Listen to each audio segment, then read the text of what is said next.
of Jesus. I'm going to read to you, but it's not going to be from Ezekiel, but it's going to be familiar. The Lord is my shepherd, I shall not want. He makes me lie down in green pastures. He leads me beside the still waters. He restores my soul. He leads me in the paths of righteousness for his name's sake. Yea, though I walk through the valley of the shadow of death, I will fear no evil, for you are with me. Your rod and your staff, they comfort me. You prepare a table before me in the presence of my enemies. You anoint my head with oil. My cup runs over. Surely goodness and mercy shall follow me all of the days of my life, and I will dwell in the house of the Lord forever. Exponentially more people know this psalm than live it.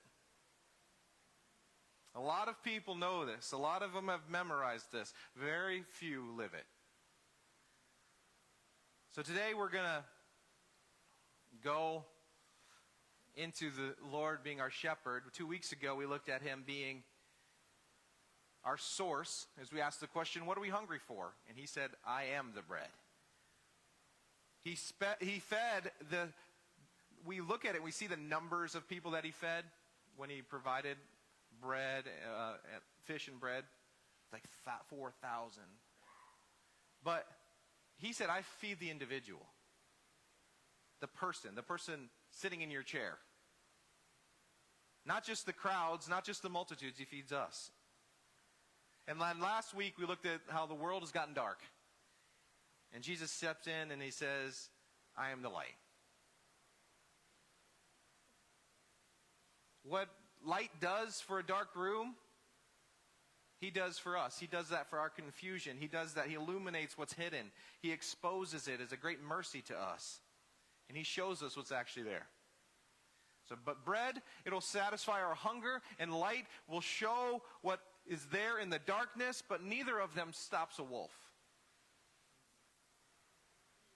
Enter the shepherd. And I brought this. I figured I'd use a prop today. I don't know exactly how I'll use it yet. Maybe I'll just hold it as I preach. That would be really tough. Because I like to move my hands and be a lot of this going on. But we're going to use the piano. You guys can just look at it. Enjoy it. The most disorienting thing in the world is not being attacked by an enemy. Even though a lot of times we feel that, like we're being attacked by the enemy. That's not the most disorienting thing. You expect to be attacked by the enemy.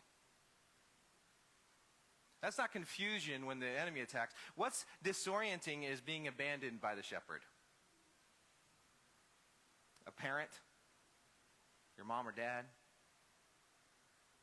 somebody that was supposed to feel safe, and they weren't. A leader, maybe somebody standing behind a pulpit or sitting at a desk, and they had a title that implied that they should be a safe place. They used their position to serve themselves, and it left you kind of exposed and gave them, as soon as it cost them something, they step out of the way. It could be an institution. It could be a business. It could be your job. It could be an organization. It could be a church. It could be a system that you trusted, you believed in, that turned out to be more interested in self-preservation than your protection. You gave your trust and it gave you politics. It could be a person, someone that you shared your most vulnerable things with. And they were supposed to stay, and when the pressure came, they left.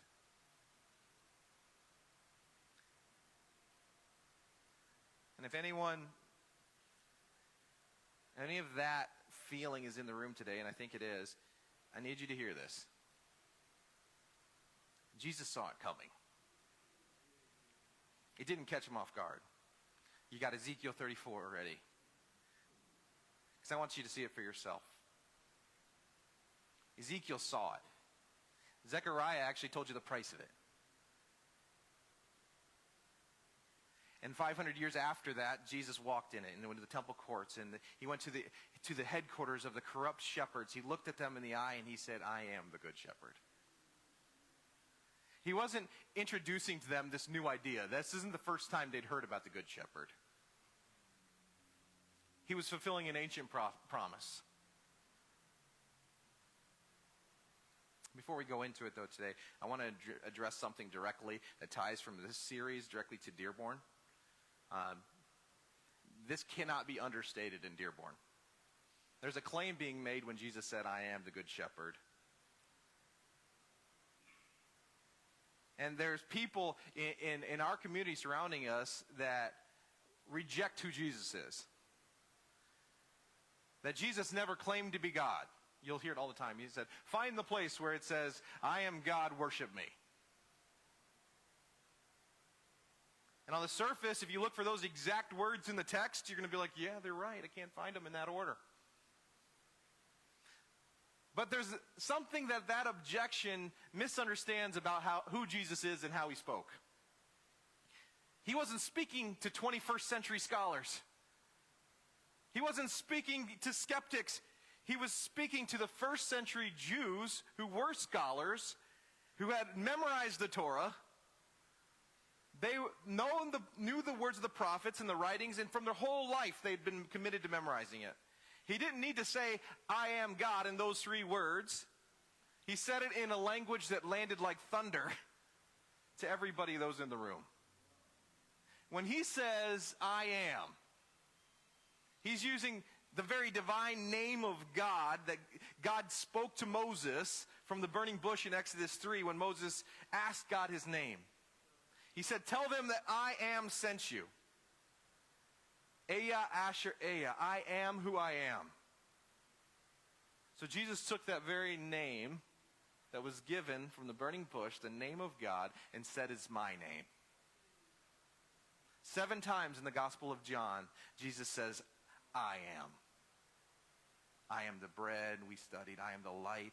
This week we're in I am the good shepherd. Next week, I am the way. And then on Resurrection Sunday, I am the resurrection. He's not describing his resume of what I do for you. He's telling you his identity and his nature. And when he says, I am the good shepherd in John 4, he's quoting Ezekiel 34, directly back to the Pharisees who had memorized it. And this is the passage where God said, I myself will search for my sheep. That's kind of a tongue twister, at least for me. But God nailed it, right? I myself will search for my sheep. Do you hear that? That's what he said in Ezekiel. That God himself was going to be the shepherd. I myself will feed them. I myself will be their shepherd. Only God made that promise in Ezekiel. And Jesus stood in the temple courts and he says, I am the fulfillment of what God told you he was going to do. They understood it. How do we know they understood it? Sometimes Jesus spoke in parables and stuff and they completely missed it. And so sometimes he did that intentionally so that those who really sought would understand. In this case, he said it directly so that it would hit them square between the eyes. They understood it. And that's why when you look at John 10 and later on in the passage, verses 31 through 33, there's the moment that he's making this claim, they pick up their stones to kill him. Why would they want to kill somebody that says, I'm a good shepherd? Unless they knew exactly what he meant. And he says to them, what are you stoning me for? Why are you going to do this? And listen to their answer. They don't say, because we misunderstood you. They didn't say, because you went too far with your metaphor. They say they're going to stone him for blasphemy. The reason they picked up stones to stone Jesus was for blasphemy, because he says, you, being a man yourself, have made yourself out to be God. And his enemies, listen to this, his enemies right there were making a claim that some of the church needs to start making. They're making a claim more clearly that some of the church is making today about who Jesus is. Jesus didn't correct them. Do you see that? And directly after this, if Jesus was just a prophet, what would he have said? He would have corrected it immediately. He doesn't do that. He doesn't even back down. He doesn't retreat. He defends his claim and he makes it again. He said, I am God. Maybe not in just those 3 words in that order. But he said it in the language of the scripture that every person in there that would have been studying their entire lives, they heard it and then they reached for their stones. I am's not his job title. It's the name of God. And Jesus, he wore it. He said it these 7 times in the book of John. He wore it like he owned it because he did. Because it's his name. And this is the promise, he said. The shepherd who found you is the shepherd who'll keep you.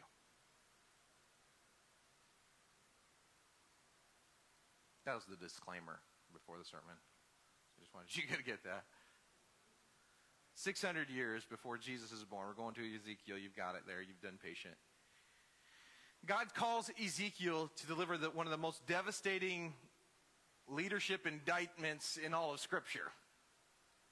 He didn't address the enemies of Israel here. He's addressing the shepherds of Israel. Let's look at Ezekiel 34, verses 2 through 4. It says, Woe to the shepherds of Israel who have been feeding themselves. You should not the shepherds feed the flock. You eat the fat. You clothe yourselves in the wool. You slaughter the fat sheep without feeding the flock. Those who are sickly you have not strengthened.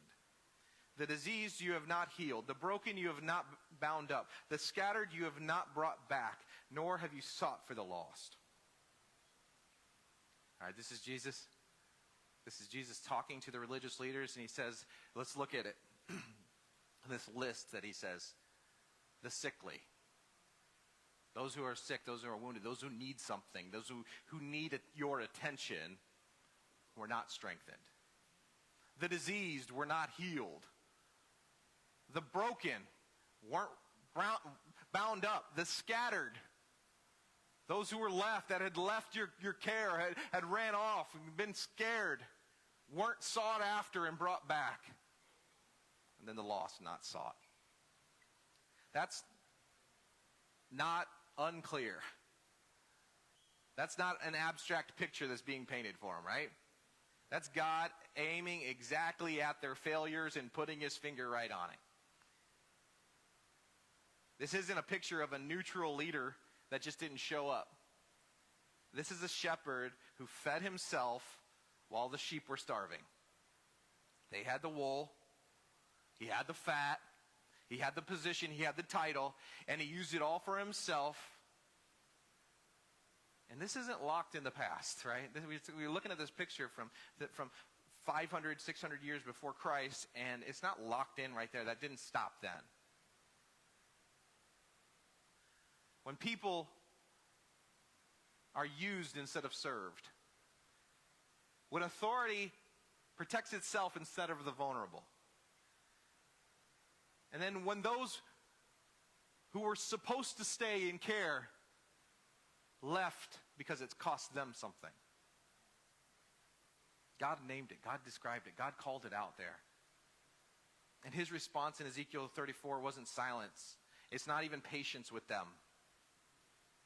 It's not, let me just give it more time. His response was fury. I am against the shepherds. From the mouth of God. That's what he said. That was God's words. He said, I am against the shepherds. Directed at every leader who fed themselves at the expense of the sheep. But then in the same breath, in verse 11, God makes a promise. For thus says the Lord God, behold, I myself will search for my sheep and seek them out. Verse 15, I will feed my flock, and I will lead them to rest, declares the Lord God. Not somebody else. Not I'm going to send somebody else. Not I'm going to raise up a new leader. He says, I'm going to come in, and I'm going to fix it. I myself. If you've been wounded by a shepherd, I want you to hear that directly from the mouth of God. Recorded 600 years before the birth of Christ. He was against those shepherds before you even knew what was happening to you. God was already against those shepherds. You didn't have to file a complaint with God. You didn't have to build up your case and say, these are the things that they did wrong. You don't have to convince God that what happened to you was real. He saw it. He named it. And he declared, he said, I'm against it.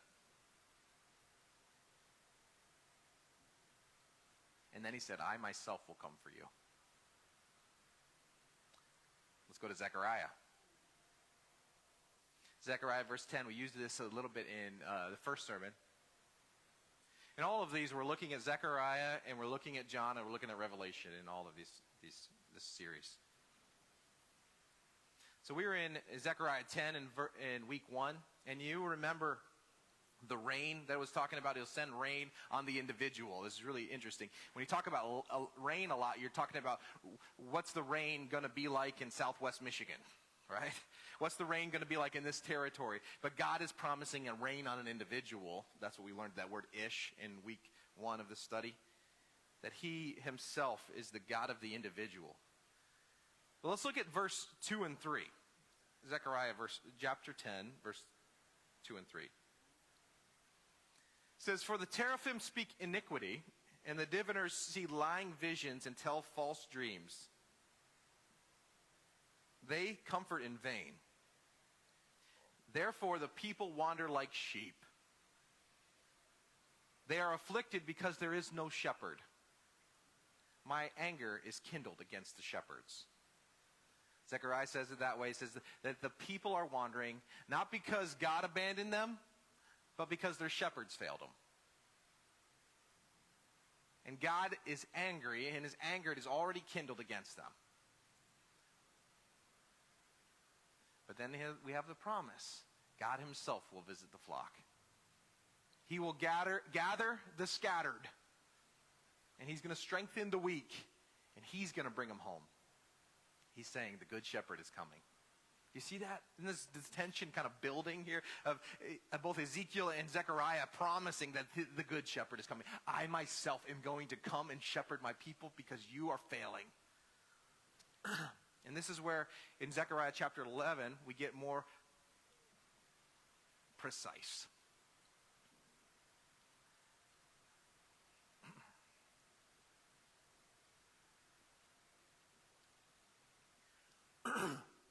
God tells Zechariah here that he is to act out this role of the good shepherd among the corrupt shepherds of Israel. And Zechariah does it faithfully. He tends the flock. He deposes the 3 corrupt shepherds that are listed there. Read the text, you're going to love it. And he holds 2 staffs. One named Favor and one named Union. But the flock itself detests him, and the corrupt shepherds resent him. And so what they do is they pay him off to be quiet. Let's look at how specific this is in Zechariah chapter 11, verse 12 and 13. It says, I said to them, if it is good in your sight, give me my wages. But if not, never mind. So they weighed out 30 shekels of silver as my wages. And then the Lord said to me, throw it to the potter. That magnificent price at which I was valued by them. So I took the 30 shekels of silver and I threw them to the potter in the house of the Lord. 30 pieces of silver. This is not the first time we've talked about 30 pieces of silver, right? You know it's coming.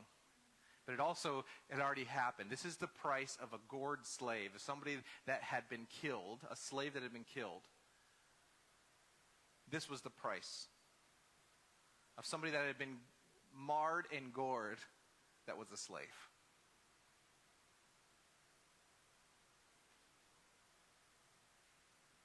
Not the price of a free man. It was an insult. It was an insult to the shepherd. It was a dismissal of the value. This is what you think this faithful shepherd is worth. And God tells Zechariah, throw it to the potter. 500 years later, Judas Iscariot walks into the temple, throws 30 pieces of silver on the floor, and the chief priests use it to buy the potter's field.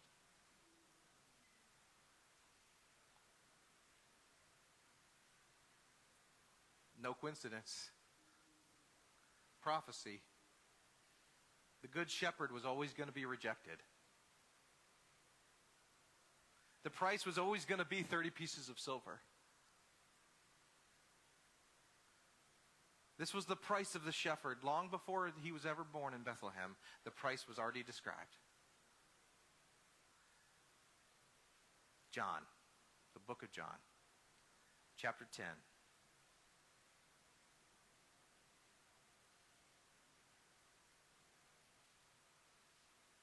Truly, truly, I say to you, he who does not enter the door into the fold of the sheep, but climbs up some other way, he is a thief and a robber.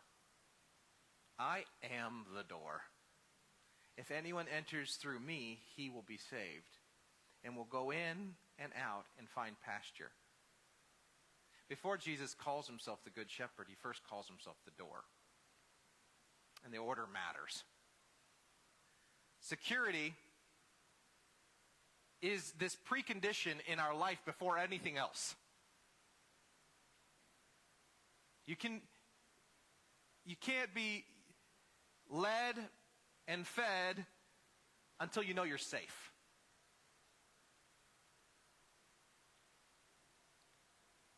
And Jesus establishes at the very beginning and says that he's the security. He's the one. And he establishes security before he talks about relationship.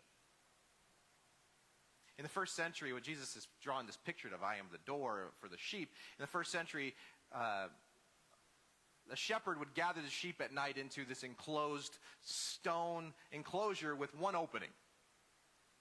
And the shepherd himself would either stand guard or lie across that opening.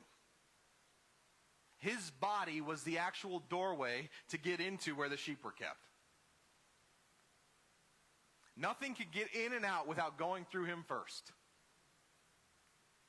Jesus is saying, I'm that opening. I'm the body laying across the entrance. There is one way in and one way out, and both are through me. Church, every voice that tries to climb into your head or tries to get into your heart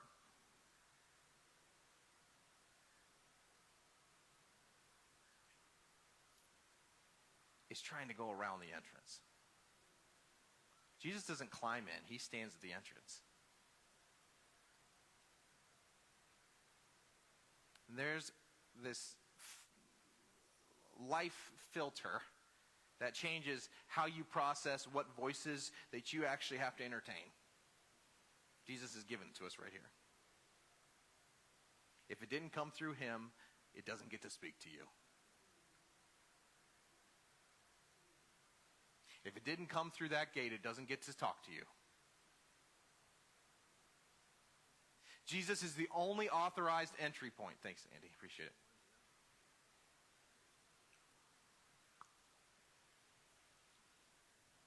Jesus is the only one authorized to speak. And it has to come through that entry point. Any word that goes around or over the wall is an intruder, and you don't have to listen to intruders. The voice of shame. The voice of a corrupt shepherd. You don't have to listen to the voice of the person that abandoned you. The voice of the institution that failed you. Every one of those has to come through the door first. So in John chapter 10, we're in this world of constant noise. There's opinions, there's criticisms, there's anxieties. And they're all trying to scale the wall of your peace. But there is a boundary they can't pass. You see, every one of those voices have to get past the door. And for anything that intends to harm you, the door's not going to be open. Jesus doesn't just show you this safe path. He says, I'm the door. I'm the one that stands between you and everything that wants to destroy you. One of the challenges that we have in the church is that we give the enemy a lot of credit. We say the devil is up to this. The devil is doing this. The enemy is doing this. The demonic forces are all. We have to realize that they cannot come through the door. They cannot come through the door. When we are truly belonging to Him and we are with Him, He does not allow that. And so then it begs the question, what if I am being afflicted? Where am I? How did I get to this point? We have to come back to the Good Shepherd. Let Him deal with those things. In verse 11 of John 10, it says, Jesus makes the claim. When the Ezekiel and Zechariah were pointing towards, He says it. Can you imagine the feeling when Jesus makes this statement that they had known these words? They know exactly what Ezekiel said. They know exactly what Zechariah was talking about. He says, I am the good shepherd. The good shepherd lays down his life for the sheep. He who is a hired hand and not a shepherd, who is not the owner of the sheep, sees the wolf coming and leaves. He leaves the sheep and flees, and the wolf snatches them and scatters them. He flees because he is a hired hand, and is not concerned about his sheep. So Jesus has already named 3 voices here. He names in this passage, and it reveals, under pressure, you begin to see what these voices are. And you don't always know what the voice that is leading you is until the pressure comes. The first one that he identified was the thief, right? It says comes over the wall. He doesn't come through the gate. And then we know that the thief comes only to steal, kill, and destroy. That's the voice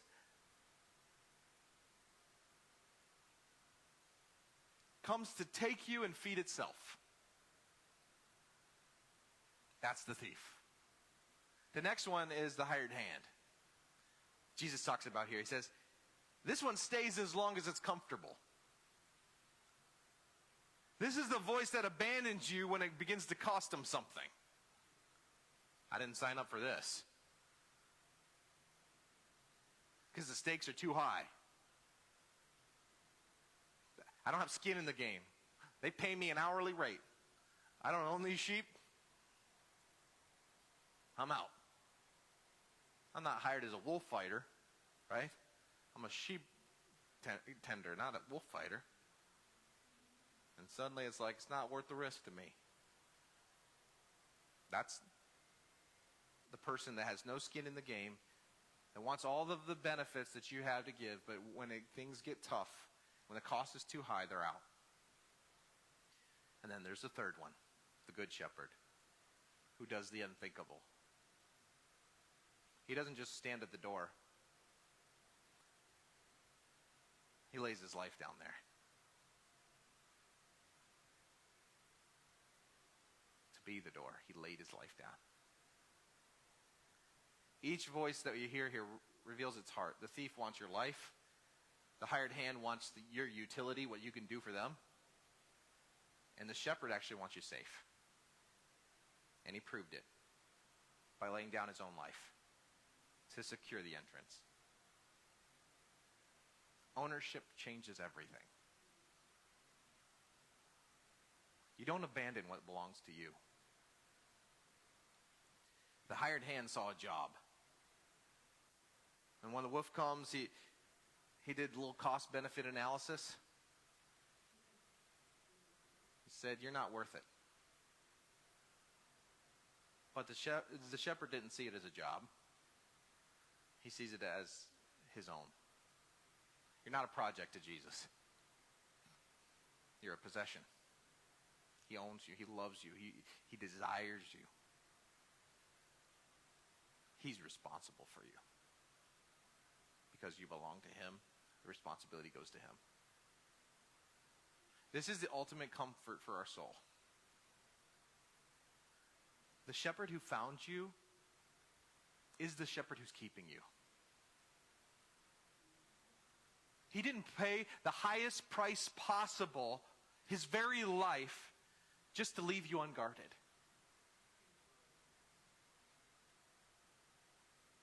If he is willing to die to become the door, you can trust him that he's going to stay awake and be the door. Your safety's not based on your ability to outrun the wolves that are coming. It's based on the shepherd's refusal to leave the entrance. Don't miss this. As the shepherd isn't just guarding the group here. He isn't just protecting the flock. He died for you. It's not just for the church, it's for you. When you're inside the fold, the door doesn't just block the enemy out, it keeps you close to him. The wall that provides your security is the same wall that provides the intimacy. Because you aren't just safe there. You're known. You're known. You're not just protected from what's on the outside. You are familiar with what's on the inside. You hear me?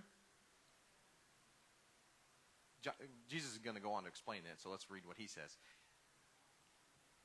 Verse 14. I am the good shepherd, and I know my own, and my own know me. Even as the Father knows me, and I know the Father, and I lay down my life for the sheep. The word know here is not this academic knowledge or understanding. It's in the Greek, it's gnosko. The knowledge that comes from an intimate personal relationship, that's an ongoing relationship, is the same word that would be used between like a father and a son and their relationship. They were connected. They know each other. Jesus isn't saying, the way I know my Father, that is how he is saying, the way he knows his Father is the way he knows you. That's not your demographic. That's not all of the things like I know the people that are like you. It's not your category that you fit into. It's not just the Sunday morning face that you put on when you come here. It's Monday at 2 o'clock. I know you. You. This specific, this irreplaceable individual, the Ish that we talked about, is the one that's sitting in your chair right now. And back in Psalm 23, David made it that personal. The shepherd king didn't write, our shepherd. The Lord is our shepherd. He didn't say that, did he? He didn't say, the Lord is the shepherd of Israel. He wrote, the Lord is my shepherd. That's the Ish that he's talking about in Psalms. The most personal declaration in the Hebrew prayer book. In a nation of millions of people, David looked at God and he said, you're mine. Specifically, personally, not as a category, as a person, you're mine. And let's see what the shepherd does in that psalm again. He says, he makes me lie down. He leads me. He restores my soul. He guides me. He is with me. He prepares a table for me. He anoints my head. Notice what the sheep does. Nothing. The sheep's job isn't to find the green pastures. Come on. The sheep doesn't navigate to find the still waters. The sheep doesn't set his own table. The sheep doesn't pour out the oil. He does. The sheep's only assignment in Psalm 23 was stay close enough to the shepherd that his path that he's moving on becomes yours. That's the job of the sheep. Be close. He knows. He knows you individually. He knows what your marriage looks like. He knows the decision that you've been weighing on you so much this week. He knows the heaviness of what's going on in your personal life, in your job, in school, in your relationships. He knows the questions about your kids that you don't want people to know. He knows about your temptations. He knows the version of you that nobody in this building has ever seen. And he's not alarmed by any of it.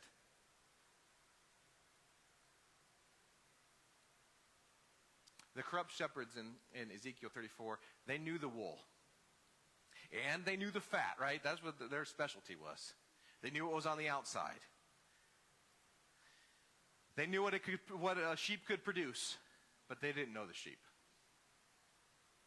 They didn't know their name. Jesus doesn't know just what you can do for him. Listen, he knows you. Before you knew him. Before you followed him. Before you cleaned yourself up, so you felt even worthy enough to be known by him, being called by him, he knew you first. He's not just managing the flock as the shepherd. He's knowing a person. He's knowing you. In verse 17 of John chapter 10, says, "For this reason the Father loves me, because I lay down my life so that I may take it up again. And no one has taken it away from me, but I lay it down on my own initiative.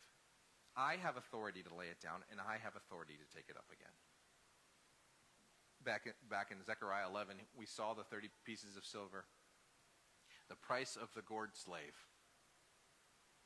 We saw it thrown to the potter.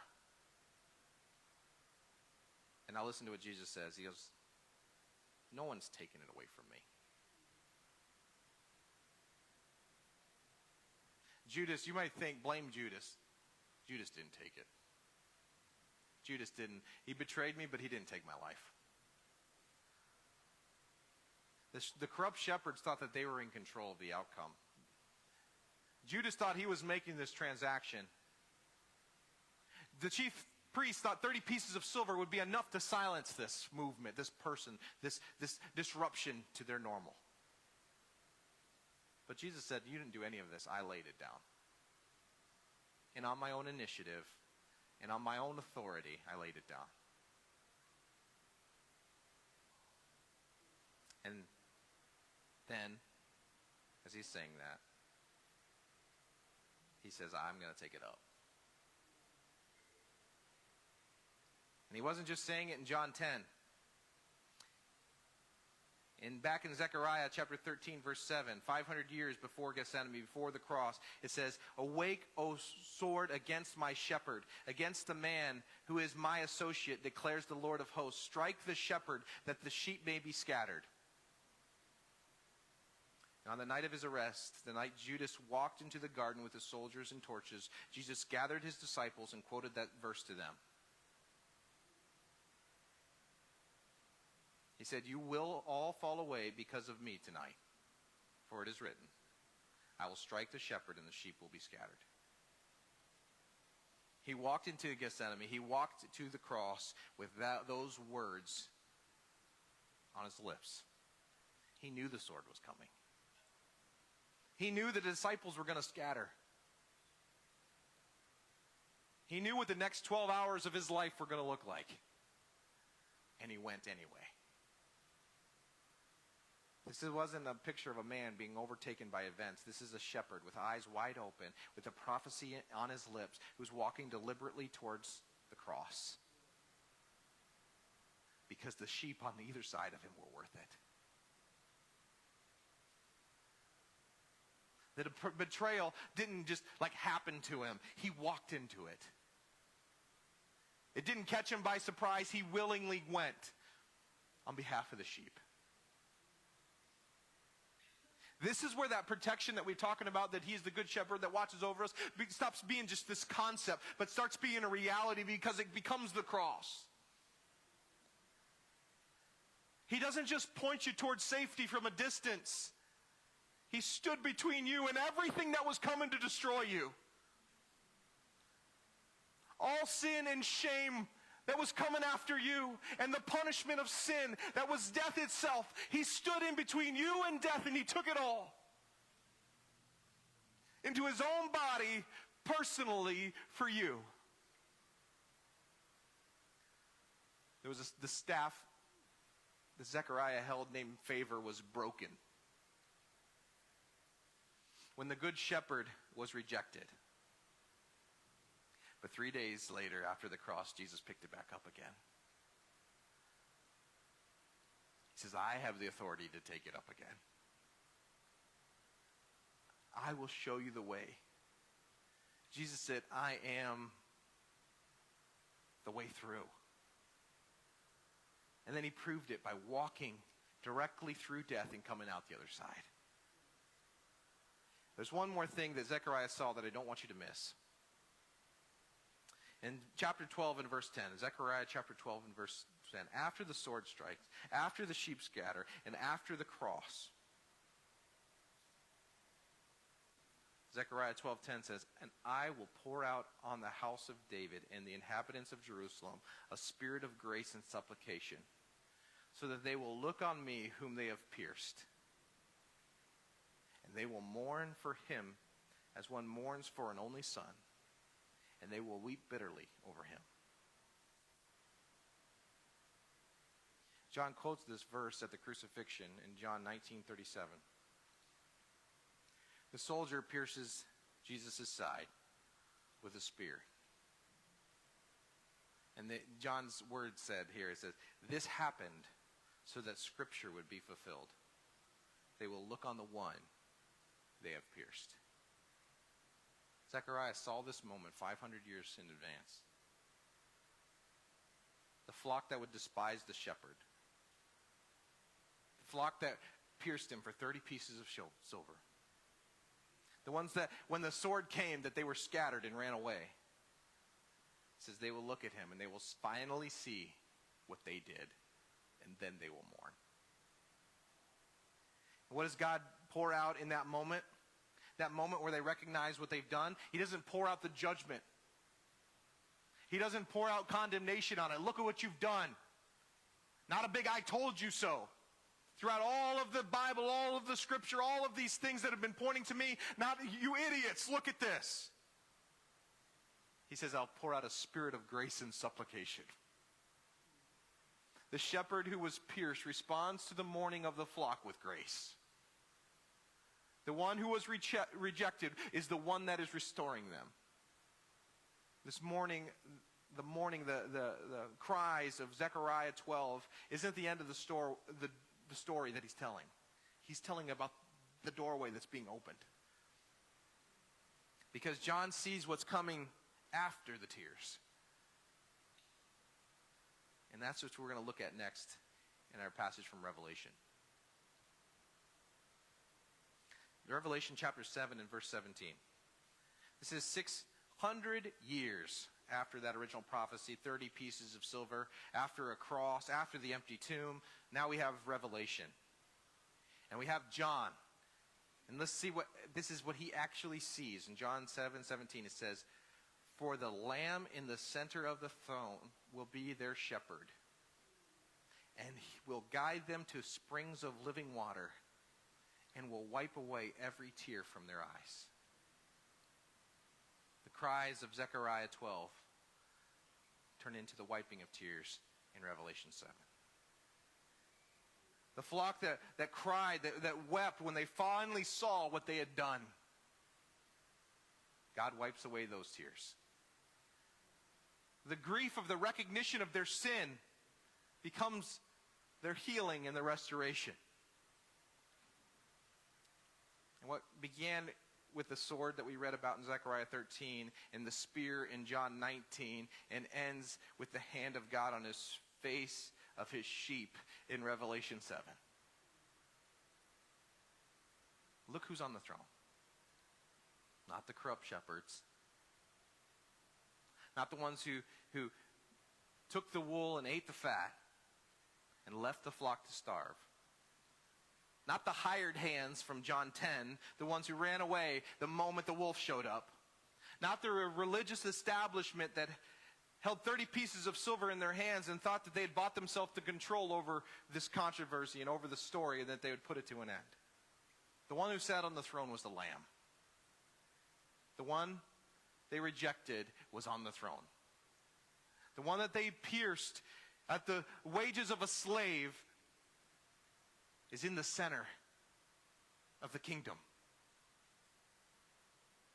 The one that was abandoned by his own disciples, betrayed by his own, handed over to the institution that he would come to fulfill. And he's the one wearing the crown. Do you see that? This reversal, this monumental change and reversal that's happening?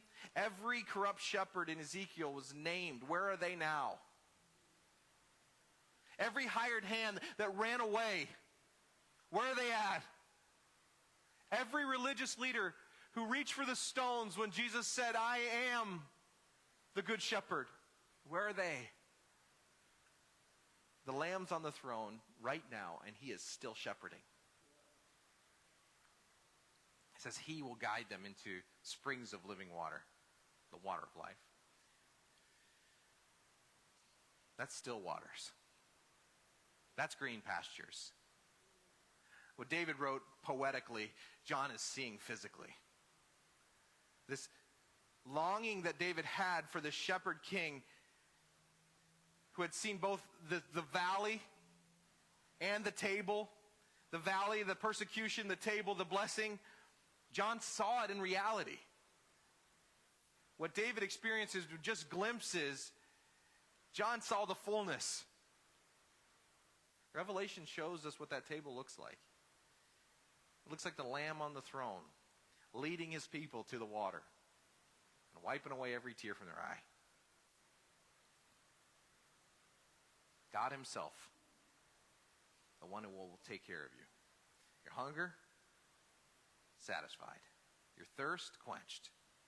Every wound that you have that a corrupt shepherd might have left is taken care of. Every place of hurt by the hired hand that's abandoned you in your moment of need, now cared for by the good shepherd. Every tear cried alone in a room when you were alone and nobody knew what you were going through, now wiped away. It finds its final answer at the throne. Not in the courtroom, but in the throne room, where the good shepherd is the king.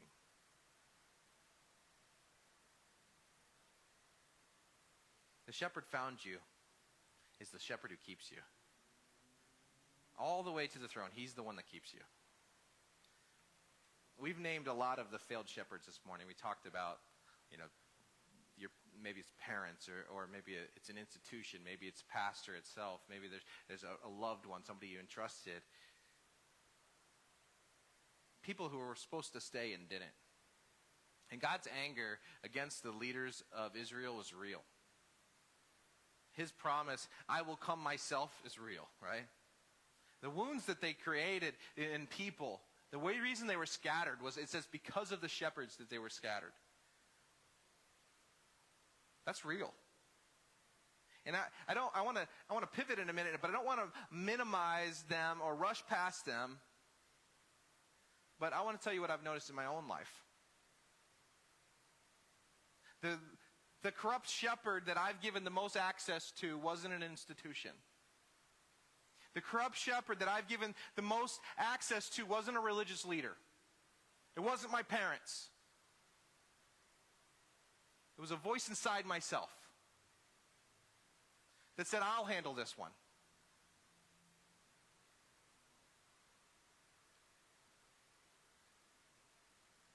The most persistent shepherd that's been trying to run my life is not a corrupt leader, it's me.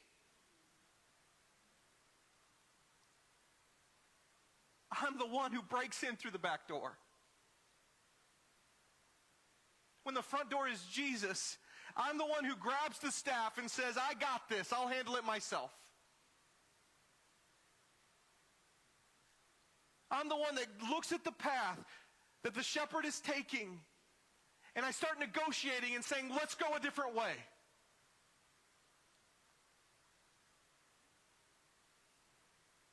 I don't just need protection from the wolves. I need protection from myself. That's not just a self-awareness issue. This is a lordship issue. To follow the good shepherd means you're surrendering your own staff. Not just once. Not just one day that you say, will you pray this prayer with me? Lord, will you come into my life and lead me? I want to be completely surrendered to you. That's not just something you say. That's one time to enter into the sheepfold that you say, now I belong to you. It's something that you have to leave every day right there and say, I'm not the shepherd of my own soul anymore. You are. I got to be honest with you. This week was hard. I stared too long at the challenges in front of me. I started too long at the journey that I'm on, and I lost sight of the shepherd.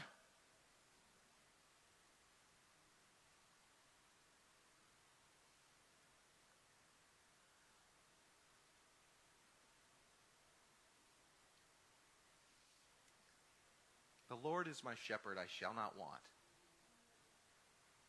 I'm not going to manage my own needs. I'm not going to have to figure out where my provision comes from. I shall not want. Because he's the shepherd, not me. He makes me lie down in green pastures. I don't got to find him on my own initiative. It's not that I have to navigate the right field or make the right decisions and go through. He makes me lie down in green pastures. The sheep's job here is to stop running long enough to be led.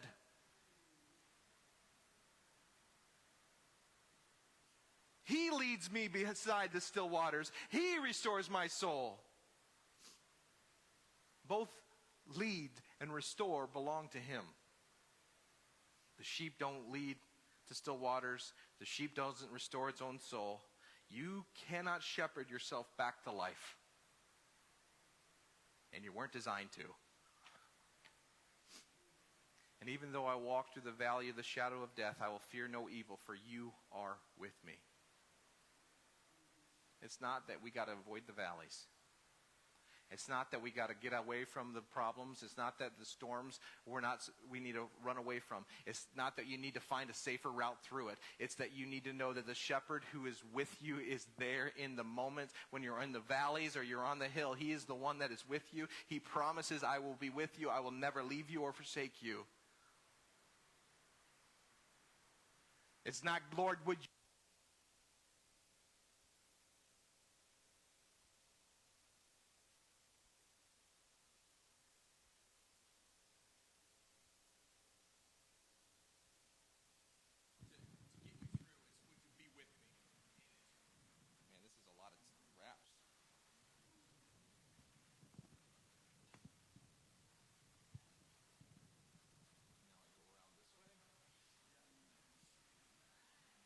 Check 1, 2. All right.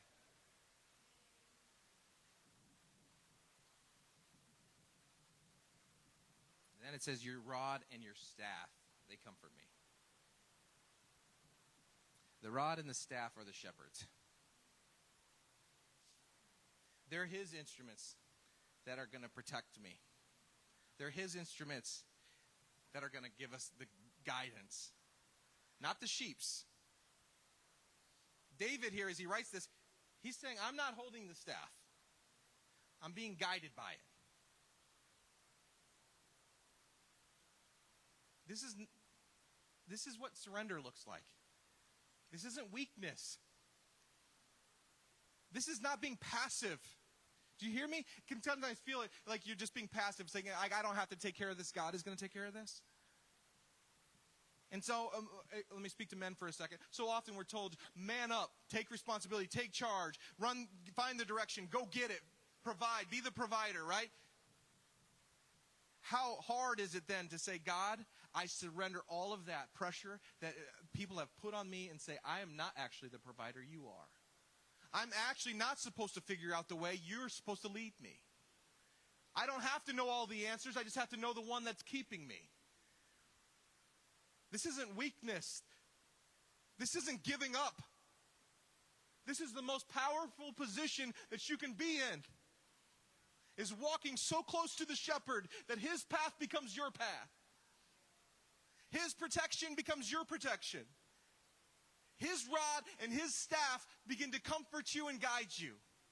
Not because you hold them now, but because you're close enough to the one who does hold them.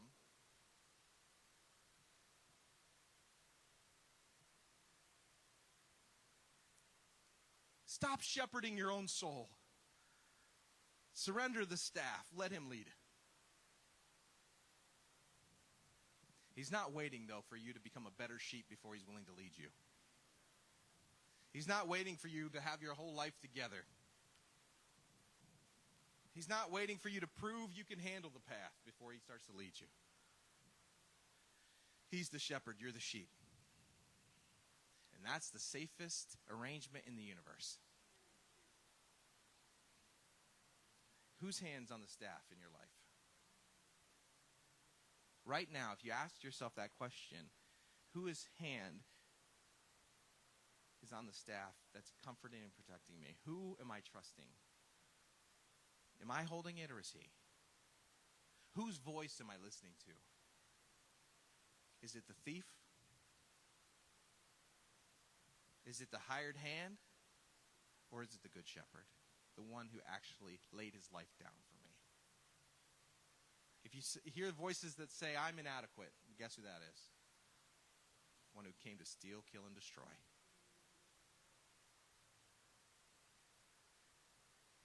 Anything that doesn't pass through the gate doesn't get your attention, doesn't have authority to speak into your life. Who holds the staff in your life? There's only room for one hand on it. If you hold it, you've got to find the water. If you hold it, you've got to fight the wolves. If you hold it, you've got to heal your own heart, restore your own self. But if you hand it to him, your only job is to stay close. So do you choose safety of his staff over the stress of your life? If that's your yes, and you ask that question, and you say, I choose the safety of the staff of Jesus over the stress of having it in my own hands today. If you want to say yes, I want to just ask you to literally open up your hands and put them in your lap. It's a sign of surrendering your own staff.